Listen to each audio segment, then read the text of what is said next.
Good morning. Picking the Channel 7 Newsmaker of the Year is never easy. The list of potential candidates come from every profession you might imagine: blue collar, white collar, male, and female.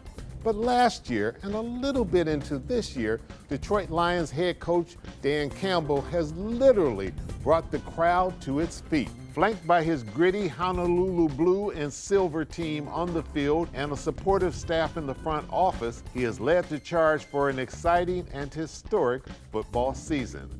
After decades of NFL playoff drought, the Lions are just 2 wins away from a Super Bowl victory. But win or lose, Lions fans around the nation are ecstatic. As you might imagine, Coach Campbell is a little busy today, so we'll break long-standing tradition and not talk to our newsmaker, but about our newsmaker. Our guests will include a very diverse group: Eric Larson of the Downtown Detroit Partnership, Claude Molinari of Visit Detroit, from Tucson, Arizona, Detroit celebrity photographer Linda Solomon, from Florida, Ann Arbor native, book author and fan Dr. Barry Schumer, from Los Angeles, the First Lady of Motown, Claudette Robinson, Lions family legacy, Richard Walker, longtime Detroit sports journalist, Terry Foster, and others. So grab your cup of coffee or tea, sit back and enjoy this insight into our 2023 Channel 7 Newsmaker of the Year and his Detroit Lions. It's Sunday, January the 28th. I'm Chuck Stokes, and this is a Spotlight Special.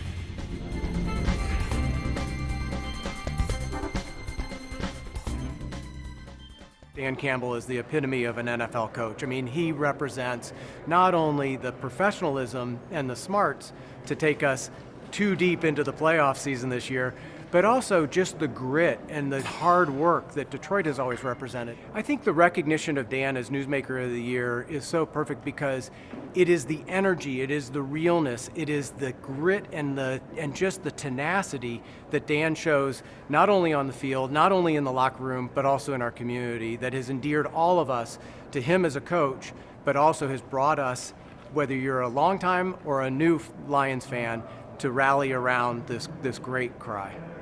I remember his first press conference. A lot of people were making fun of him with the kneecap biting and stuff. They're not making fun anymore.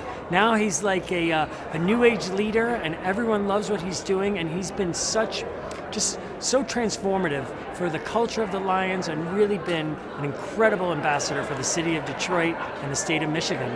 Each playoff game is worth about $20 million in economic impact for the region.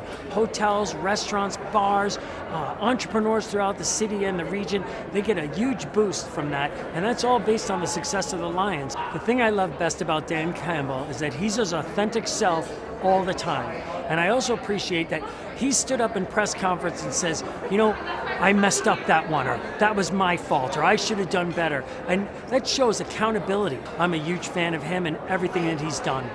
Joining me via Zoom is Barry Schumer. He's a native of Ann Arbor, but he snowbirds there in Tampa, Florida. Good for you. And I'm not upset with you being in Tampa, Florida, 70, 80 degrees while I'm here in good old Michigan right now. Well, thanks, Chuck. Thank you very much. It's called I Don't Believe It. We're good with a question mark, the new Detroit Lions. So 15 years ago, you wrote about this team. A much different situation now. What has changed in the last 15 years to what you've recently written about the team?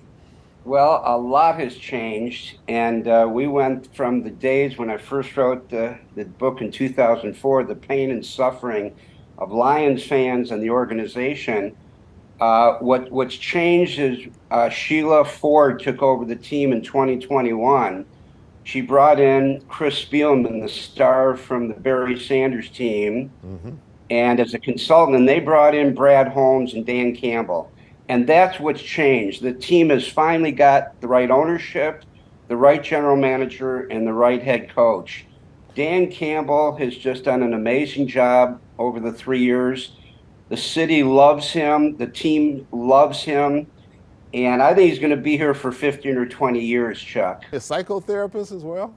Yeah, psychotherapist, right. All right, so a psychotherapist writing a book about the Lions that may be apropos because we have probably the most loyal fans in the NFL who have not had a whole lot to root for in several decades now. Get me into the psyche of those Lions fans. Yeah, the psyche, that's a great question, Chuck. You know, the pain and suffering, I talk about fans have gone through post-traumatic stress with this team. And even today, when something goes wrong in the game, we have these flashbacks of all those years. But, you know, like I told you, one of my chapters in the book from years ago was on being a Lions fan, long-term mental health concerns, because you actually get depressed. It's a combination of depression and anger. I've said in the past that this team could drive you insane because you have this hope and they always lost. They could never figure out a way to win. Because I had a chance to go on a tour of Allen Park with a friend of mine who has season tickets. And at the back of the players' meeting room are three signs Dan Campbell's put up. He put up last division championship 1993, last playoff win 1992, and then he put up last championship 1957. Well, those top two signs have come down now, Chuck. And the only sign remaining is last championship 1957. And we may get that sign to come down February 11th this year in Las Vegas against either Kansas City or Baltimore. Brad Holmes has had the greatest drafting of players the last 3 years that we have ever had. I mean, he has hit on many great players that are starters now.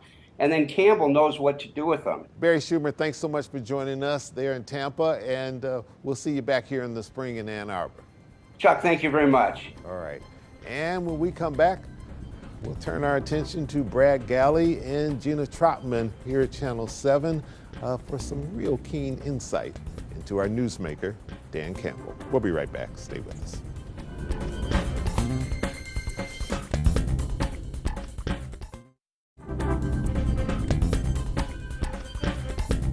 People in Detroit get to know you, but as these national media people come through here, do you feel like you're still surprising people with the guy that you are, the coach that you are, the football mind that you are? I don't know.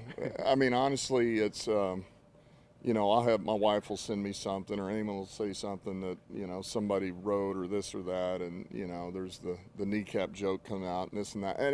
And honestly, none of it bothers me. The positive, the negative, I don't really care because I know who I am. I'm very comfortable in my skin. And my sole focus really, I want this to be a product that this community can embrace and they can be proud of, and I don't want to let our players down and our coaches. That's what drives me. With the excitement that Lions fans have and they come up to you on the street, you said it makes you a little bit uncomfortable because you don't love the praise. If there's ever a moment where you go, man, this is feeling pretty good, does your family keep you in check at home? Oh, absolutely. Listen, absolutely. It's back there between my wife, my daughter. I mean, they do. In what ways? They let me have it. They, look, my wife has told me before, if I say something that's, there's a little bite to it, believe me, I'm getting it twofold back, all right? And she puts me in my place like, oh, somebody thinks they're a badass now, huh, So she does. She lets me have it. And my daughter's constantly messing with me, but I'll say something, I give her jokes. I'm a big jokester, and she just looks at me like that's the dumbest thing I've ever heard in my life, with a straight face. So she's, yes, they keep me humble. Dan Campbell gets it. I played here. I know the city. I know what it's about. I know the people. The word grit. It's what we're about. It's what we'll always be about, above everything else. Is synonymous with Campbell and his Lions. This place has been kicked. It's been battered. It's been bruised. And I can sit up here and give you coach speak all day long. That none of that matters, and you guys don't want to hear it anyway. You've had enough of that. So excuse my language. It's fine. I'm because we built that. We're going to kick you in the teeth, all right? And when you punch us back, we're going to smile at you. And when you knock us down, we're going to get up. And on the way up, we're going to bite a kneecap off. all right? And we're going to stand up, and then it's going to take 2 more shots to knock us down. Before long, we're going to be the last one standing. My job is also to get this city back on its feet. And boy, is Detroit on their feet. Joining me now is Terry Foster, longtime Detroit sports journalist and a contributor to Woodward Sports. And seated next to him is Richard Walker. He is the son of the Hall of Famer and former Detroit Lions player, Dick Night Train Lane. Welcome to Spotlight. Good having both of you. Good to be here. Absolutely. All right, Terry, I'm going to start with you because you have been covering these sports teams in Detroit for a long time and the Lions for a long time. And I've been bad, but go ahead. You've written some things that they haven't liked through the years, but some of them are really well deserved, I'm sure. The new Detroit's favorite team, or New America's favorite team, is what I keep hearing. Is that accurate? No, that is very accurate. I was in Los Angeles the last few days to move my daughter in, and people just love the Lions. I went to a place to watch the Lions-Bucks game, and they were rooting for them. There was a guy who told me that the whole world, I don't know if this is accurate, but the whole world wants the Lions to win. And I think part of it is because the Lions have had such a troubled past that people are kind of rooting for the lovable losers. And the other thing is, this team is fun.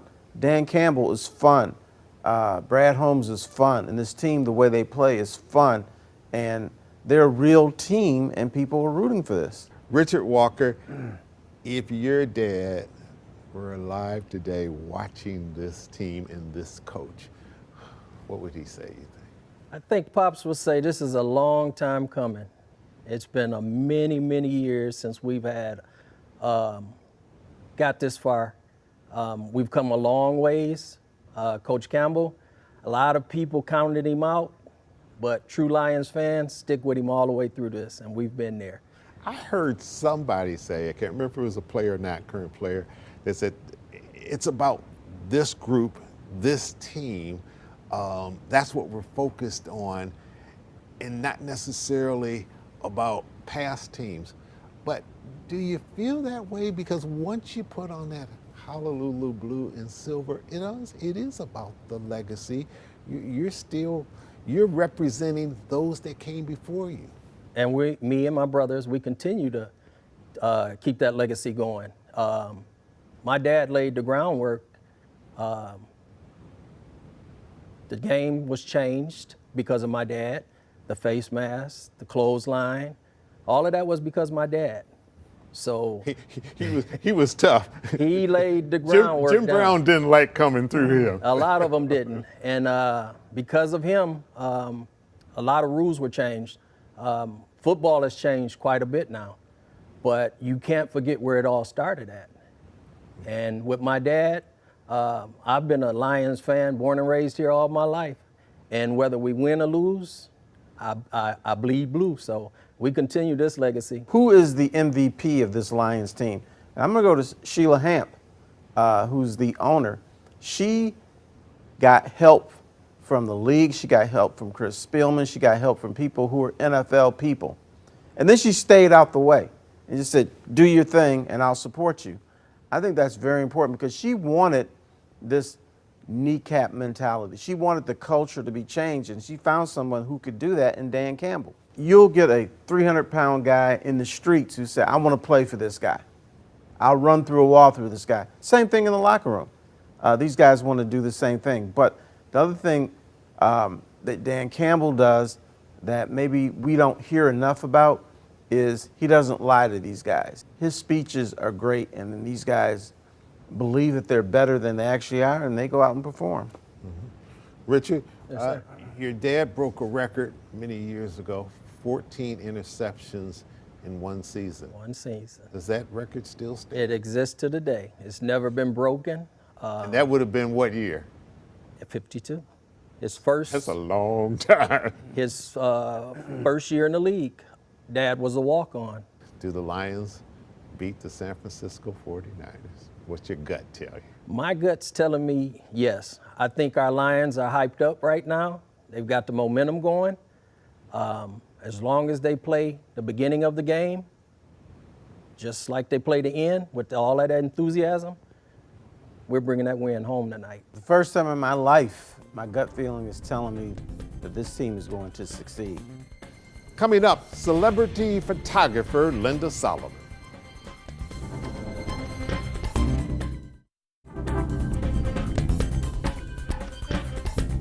You know, Linda, I'm going to start taking it personal. All these people I'm interviewing, they're Detroit Lions fans, are in warm, beautiful, sunny places while I'm suffering here with snow and ice and rain and cloudy skies. You're doing okay?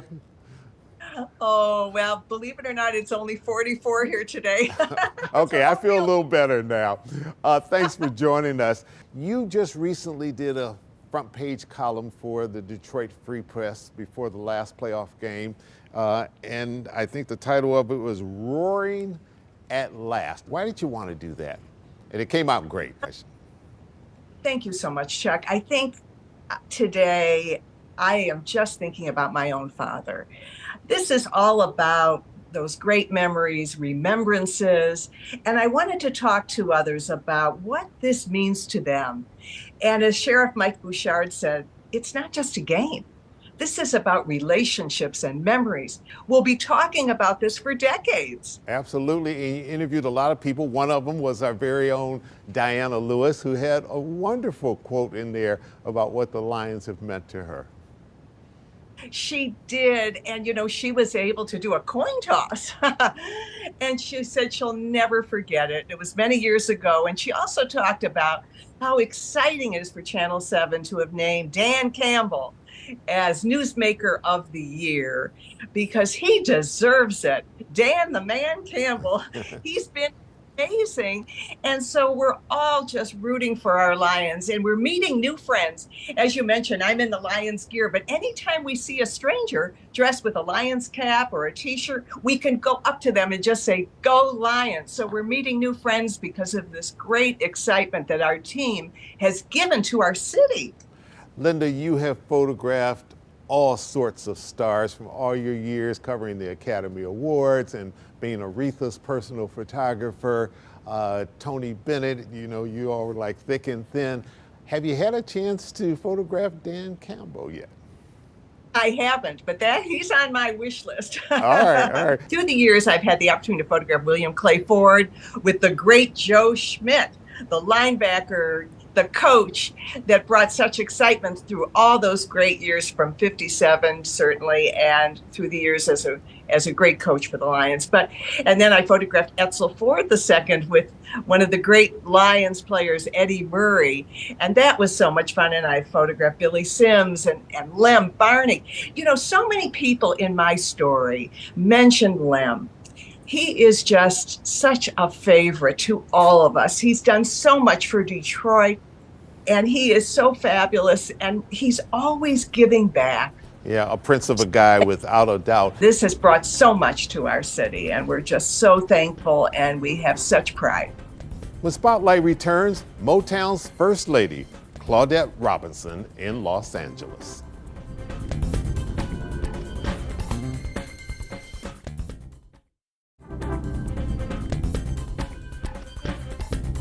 I think I saw on your Twitter somewhere after the Lions won their last game, miraculous playing off the Miracles Monday, right? That is correct, yes. Yeah. You're out in Los Angeles, California. You've lived there for a good little while, but I recently saw you in the Detroit Free Press with a Detroit Lions shirt on. When did you start following the Lions? I'm going to say 50 years ago, because my son is now 55, which I'm a year older. And he really became a Lions fan really around the age of 5. But he really became a fan because of us, for his father and I were Lions fans in Michigan and then continued after that. Sure. So when we recently beat the Los Angeles Rams, you were sitting out there in enemy territory rooting for us? Rooting really with all the energy that I could give, because, it's Detroit, and Detroit is a wonderful, wonderful place to be. And I was so sorry that I was not physically being able to be at the game. And the Lions have come so far this season, And I personally am so extremely proud of them. And I believe that they're going to reach the top and they will be at that Super Bowl. From your lips to God's ears. I heard that you really got involved with the Lions in terms of rooting for them and some of the players at the Motown studio with Marvin Gaye, and he was doing the great song, What's Going On? Tell me a little bit about that. Well, actually, it was not the Motown, it was the studio in Motown City, but it was Golden World was the actual studio at that time, and Marvin was making his album and What's Going On, and I was blessed and very honored to be able to be a part of one of those sessions, and that is my cousin, Bobby Rogers of the Miracles, and we all went to see him record, and it was just a wonderful thing. But Marvin was a dear friend. He lived around the corner from us when I lived in Detroit, and so he and his wife and Lim Barney and sometimes Mel Farr and their wives would come over and have dinner with us. So it was like, just family. Although Marvin Gaye is known for his singing, that he really wanted to be a football player and actually tried out with the Detroit Lions. Right. He did try out. And I heard that they told him, man, if you come out on this field, we're going to get you. All that crooning wouldn't save him. Right. It's not going to matter on field. Yeah. Let me ask you, as you watch these Lions and their coach, Dan Campbell, who's very, very colorful, what's your impression of him and what he has done for this team from afar? Well, I think that his vision and everything that he has done to bring them all together with all the different players and being able to put them in the right positions to play has been just something magnificent for the Lions. And he has taken this team and turned them into, I'm not going to say mediocre because they were never mediocre, but where they were until today, they're the top of their game. If you had to think about a title of one of those great Motown songs that may fit the Lions, what would it be?